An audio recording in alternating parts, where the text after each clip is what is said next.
Welcome back to Oswego Now with your sports report for tonight. I'm Eddie McAlpine. Our top headline this evening, the Fulton native who stood out in the national spotlight has announced that he will be committing to Syracuse.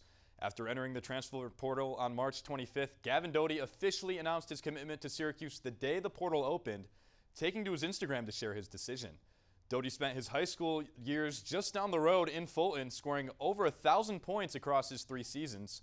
Doty's decision comes after his head coach at Siena, Jerry McNamara, was hired as the new head coach at Syracuse on March 24th, the day before Doty announced he would be transferring.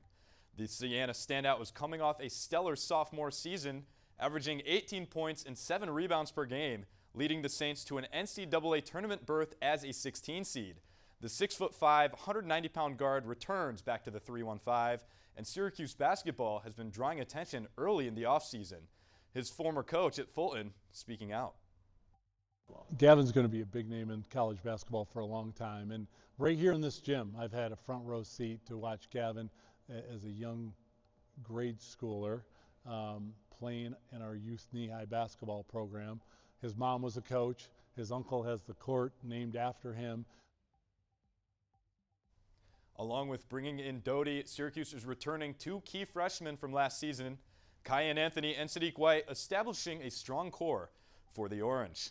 Another first-year collegiate athlete making headlines tonight, Oswego State outfielder Devin Trevisini and his journey to the baseball roster. It wasn't just about talent, it was overcoming adversity too. After battling learning challenges in the classroom and working his way up on the field, he's now facing another obstacle before his college career can even begin. Oswego Now's Parker Vore. For Devin Trevisani, the journey to the SUNY Oswego baseball roster wasn't just about talent.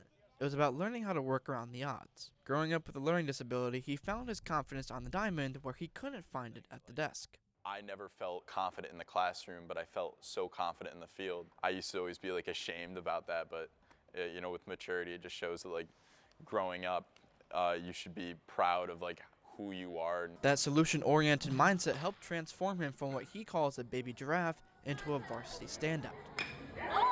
But just 2 weeks into his freshman year, the dream hit a wall. Trevisani suffered a back injury that he tried to play through so he could earn his stripes on the team. It felt like a bunch of knives in my back. And at that time I was using, it's called Atomic Bomb. It's this muscle rub that literally numbs everything out, and I still felt the injury through the muscle cream. And I would be calling my parents crying after practice because I was in so much pain. By March, the denial ended. An MRI revealed a stress fracture in his back, putting baseball on hold. For an athlete who had worked his entire life for this opportunity, missing his freshman season was a devastating blow. It's like telling a racehorse to stop racing. It takes away lifting and hitting for me as a college athlete. That's all I do. But I really feel so optimistic about it now. I go in next year with freshman eligibility and with the experience of a sophomore. Devin is now finding a new rhythm, trading the bat for the paddle and leaning on his faith to stay grounded. And when he does return, he won't just be ready to play. He'll be ready to prove just how far he's come. Parker Voris, Oswego Now. Trevisani says he'll continue his rehab during the season and hopes to return fully healthy for next year. As for the Lakers, they are off to a 12-1 start with an 8-1 conference record, including a doubleheader against the New Paltz Hawks tomorrow. So, Mike and Emily, we've got a lot of baseball to watch tomorrow.